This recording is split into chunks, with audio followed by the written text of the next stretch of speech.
বিজেপির হয়ে আর ভোটে লড়তে চান না কার্শিয়াংয়ের বিধায়ক বিষ্ণুপ্রসাদ শর্মা।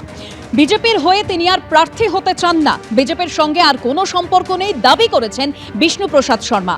রাজনীতি করলেও আর কোনোদিন বিজেপির সঙ্গে থাকবো না, স্পষ্ট জানিয়ে দিলেন বিজেপি বিধায়ক বিষ্ণুপ্রসাদ শর্মা। বিধানসভার শেষ দিন, ভোটে দাঁড়াবেন না? বিজেপি হয়ে আর দাঁড়াবে না। বিজেপির সঙ্গে সম্পর্ক নেই? আমি যখন বিজেপিতে গেলাম চিঠি দিয়ে গেলাম না, আর এখনো চিঠি দেওয়ার দরকার আমি মনে করি। কিন্তু থাকতো তো, যদি বিজেপির কাছে বুকে দম থাকতো আমাকে বের করে দিত পার্টি থেকে, কেন করবো না? যে বিজেপি মানে দাঁড়াতে পারে না বলেই আপনাকে বের করলো না? হ্যাঁ, একটা প্রশ্নের সামনে কীভাবে দাঁড়াবে? আমার প্রশ্নের জবাব আছে পার্টির সঙ্গে? নাই তো, কোনো প্রশ্নের জবাব নেই। আচ্ছা, হ্যাঁ, এটা জুমলা পলিটিক্স বেশি চলে, আর জুমলা পলিটিক্সের উপরে আমি আর বিশ্বাস করি না। অন্যদিকে অভিনেতা বিধায়ক চিরঞ্জিত চক্রবর্তী তিনি আগামী বিধানসভায় ভোটে লড়তে চান না, আর তিনি এই কথা মমতা বন্দ্যোপাধ্যায়কে জানিয়েছেন বলেই বলেছেন 15 বছর হয়ে গেল, সব দেওয়া সম্ভব নয়, যতটা পেরেছি দিয়েছি, চূড়ান্ত সিদ্ধান্ত অবশ্যই মমতা বন্দ্যোপাধ্যায় নেবেন। বিধানসভায় এসে জানালেন অভিনেতা বিধায়ক চিরঞ্জিত।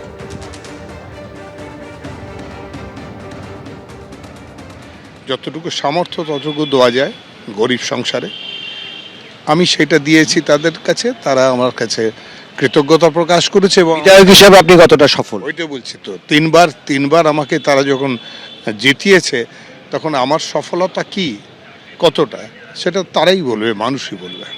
আমি কি পেরেছি? বিধানসভাকে কি বিদায় জানাচ্ছেন? না, আমি বিদায় জানানোর কে? আমি কেউ নয়, সব করবেন আমাদের সর্বনেত্রী, ওপরে যিনি আছেন তিনি ঠিক করবেন। আবার দাঁড়াতে চান? আমি দাঁড়াতে বেসিক্যালি চাই না, কারণ আমার বয়সের জন্য। I am too old for this. আমার মনে হচ্ছে যে পরিশ্রমটা করার প্রয়োজন সেটা আমার নিজের অক্ষমতা আমি পারি না করতে। সেটার জন্য আমি ওনাকে বলেছিলাম যে 3 বছর মানে 3টে টার্ম হয়ে গেছে, এবার ছেড়ে দিলাম, এই আর কি। তো তিনি কিছু বলেননি, বলেছে পরে বলবো। তো দেখা যাক কি বলেন তিনি, তার উপর ডিপেন্ড করবে কি হবে। চিত্রতারকা প্রসেনজিৎ চট্টোপাধ্যায়ের বাড়িতে আজ গেলেন সুকান্ত মজুমদার। সুকান্ত মজুমদারের সঙ্গে রুদ্রনীল ঘোষও প্রসেনজিৎ চট্টোপাধ্যায়ের বাড়িতে যান। পদ্মশ্রী প্রাপক প্রসেনজিৎ চট্টোপাধ্যায়কে অভিনন্দন ও সম্মান জানাতে এলেন কেন্দ্রীয় প্রতিমন্ত্রী। আমাদের বাঙালি ঐতিহ্য কিছু তো পালন করতে হবে। এইবার সাদা শাল হচ্ছে আমাদের, এটা আপনি খাবেন না তবু এনেছে। আর যেটা খাবেন সেটা দাও, ওই ওখানে কোনো ভয়েসটা করা যাবে এটা খাবেন, এর মধ্যে সব ফুডস। Thank you. একটা চা তো দিয়ে দেবেন আপনারা? হ্যাঁ, রাজনীতির কোনো জায়গা নেই। যারা পদ্ম পুরস্কার পান, আমরা তাদেরকে প্রতি বছরই তাদেরকে আমরা অভিনন্দন জানাতে যাই।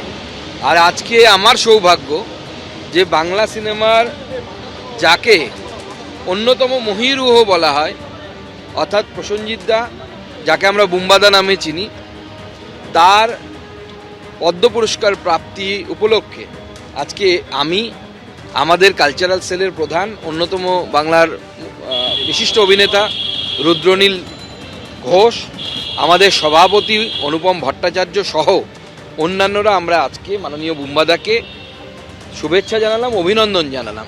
তৃণমূল যেভাবে শিল্পীদেরকে নিজের কবজায় রাখবার জন্য নানান ধরনের নাগপাশ তৈরি করছেন, এবং Bangla film industry, serial industry, web industry সেটাকে করায়ত্ত করে নিজেদের মালিকানায় রেখে শিল্পের যে সর্বনাশটা করছেন, টেকনিশিয়ান, আর্টিস্ট তাদের যে কাজের ক্ষতি করছেন, এ পশ্চিমবঙ্গের সবাই জানেন। এখান থেকে মুক্ত হতে সবাই চাইছেন। যারা ভদ্র মানুষ তারা মুখে হয়তো বাইরে বলছেন না, এটা সবাই জানেন। প্রসেনজিৎ চট্টোপাধ্যায় কোথাও মহিরুহের মতো, বটগাছের মতো, তিনি সবাইকে আগলে রাখবার চেষ্টা করেন। ওনার প্রত্যেক মুহূর্তেই আশা থাকে যে এটা মিটে যাবে। কোর্টের গ্রেপ্তারি পরোয়ানা, তবে গিয়েও আত্মসমর্পণ করতে পারলেন না আখতার আলী। আরজিকরের প্রাক্তন deputy super Alipur CBI special কোর্টে আজ যান। যদিও আত্মসমর্পণের আগে কোর্টে যে প্রয়োজনীয় নথি জমা দিতে হয় তা তিনি দেননি। আদালতে নেই সিবিআই এর কোনো প্রতিনিধি। শেষ পর্যন্ত আত্মসমর্পণ না করতে পেরে আদালত থেকে ফিরলেন আক্তার আলী।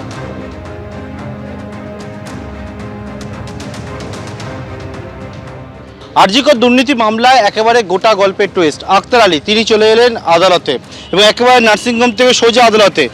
আদালতে অর্ডারটা মানার জন্য আমি এই দেশের নাগরিক হিসাবে অসুস্থ হয়েও আমার দেখুন হোঁটটা শুকে যাচ্ছে, আমি দাঁড়াতে পারছি না, স্ট্রেংথ নেই, তাও সাহস করে এসেছি যেহেতু আমি সাহসী মানুষ। আদালতে কি হলো, মানে আপনার জন্য আদালতে তারা নির্দিষ্ট প্রসেস? আমার একটু নার্সিংহোম থেকে ছাড়তে দেরি হয়েছে, এখানে পৌঁছতে দেরি হয়েছে, আমার আইনজীবী অ্যাভেলেবেল নেই, এসেও সারেন্ডার করা গেল না। এবার যদি অ্যারেস্ট করে নেবে, আমি তো অর্ডার মেনেই সারেন্ডার করতে এসেছি, আমি আর কি করব? আপনার নামে একেবারে পালিয়ে বেড়াচ্ছি না কি, আমি চোরটা পালিয়ে যাচ্ছি কোথাও? ওপেন আছি, ওপেন স্পেসে আছি আপনাদের সামনে, আর আমার কোনো নিজস্ব গাড়িও নেই। এখান থেকে হয়তো কোনো গাড়ি ফাড়ি ধরবো, ক্যাব করবো বা ট্যাক্সি ধরবো।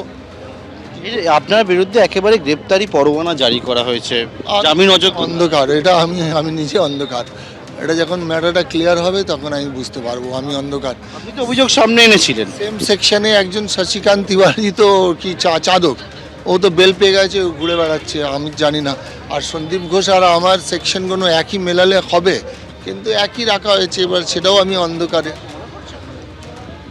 দেখুন এখন আমি যে পজিশনে আছি আমি অনেক কথা বলতে পারবো না, আমি এমন একটা ট্র্যাপে আছি। কেন ট্র্যাপ বলছেন, কেন ট্র্যাপ বলতে আমি তো নিজে মানে কমপ্লেনেন্ট ছিলাম, এবার ওনারা যতবার আমাকে ডেকেছে আমি গেছি, আমি গিয়ে স্টেটমেন্ট রেকর্ড করেছি, তার ভিত্তিতে সেপ্টেম্বর মাসে 2024 সালে ওদের অ্যারেস্ট করা হয়েছে। তারপরে ওদের আর আমার সেকশন যদি একই মিলিয়ে দেয়, কেন্দ্রীয় এজেন্সি ইডি চার্জশিট দিয়েছে, ইডি তো আমার নাম দেয়নি। ইডি কেন্দ্রীয় এজেন্সি আপনাকে ট্র্যাপ করবে বলছেন কেন, মানে কেন বলছেন কেন্দ্রীয় এজেন্সি তদন্ত? খারাপ, আর কি বলবো, একটাই কথা বলবো, আমার ব্যাড লাক। এবিপি আনন্দ এগিয়ে থাকে, এগিয়ে রাখে।